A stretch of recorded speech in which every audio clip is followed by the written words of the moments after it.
Today I'm going to show you how to use pipe cleaners to make spiders for your Halloween decorations. All you need is 4 or 5 pipe cleaners. The optional one is just depending on if you want to accentuate the spider body shape. Okay, so taking 4 pipe cleaners, you're going to line them up. They should all be the same length, but you want to make sure. If not, no big deal. Okay. And now you're going to find its midpoint, and you're going to bend so that the points come together. Okay. And then using your finger as a placeholder, you're going to twist at least twice. Okay. And there you're left with something that looks very odd. All right. Now, you're gonna go ahead and you should end up with 4 on each side, but as you can tell, I had to twist 2 of them around. It just depends on how far it went, but you're gonna spread the legs out like this. Okay. I find that it's better to have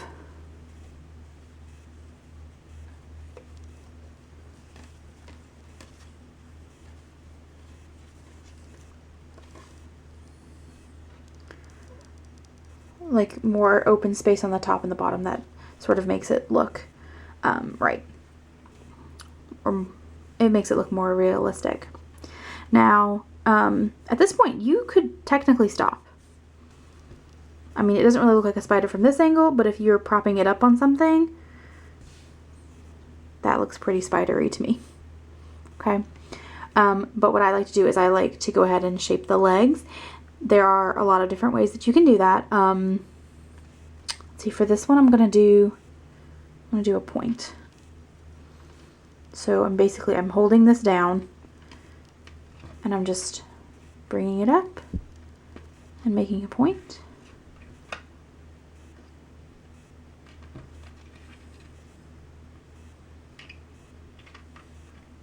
Okay, and doing the same thing for the other side.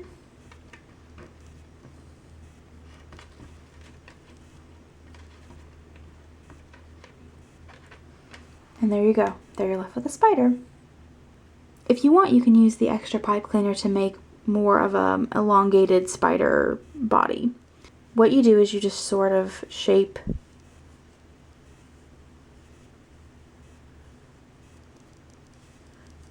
like a corkscrew around your finger. I didn't start up enough, so anyway. Alright, there you go. Okay, so you're basically left with sort of looks like a spring, but you want it to be close together. Alright, you're going to take your corkscrew shape and then you're just going to sort of thread it through the existing pipe cleaners. I usually just do it just through the middle 2.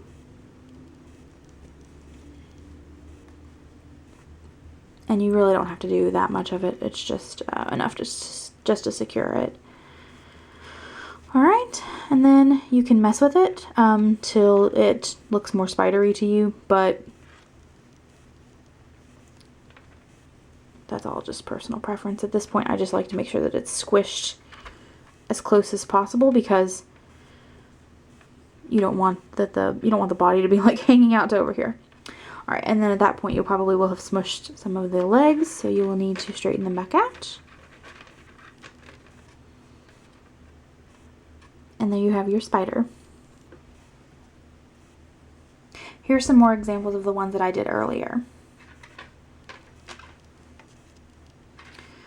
There's this one. I put the legs, obviously they're a little, I just straightened them out and then did smaller dips at the very end.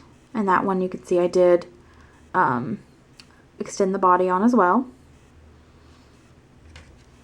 And this is just one that I didn't put the extra pipe cleaner on. And it doesn't really look too much like a spider if I go like this, but these are actually going to be hung on some of that fake spider web stuff that you put on doors and windows and things. And so from far away they look fine. And for these, well, for any of them really, you could even hang them, like hang them from something and make like a weird, creepy, spidery display, or hang them from your chandelier, you know, whatever. All right. And but these, you know, I basically flattened out I held it down, flattened the leg, bent up, and did sort of the same bend I did on this one. Now the only thing that I will have to say is that you might want to check the color fastness of them before you put them somewhere that they are going to be exposed to the elements or water or, you know, rain, whatever.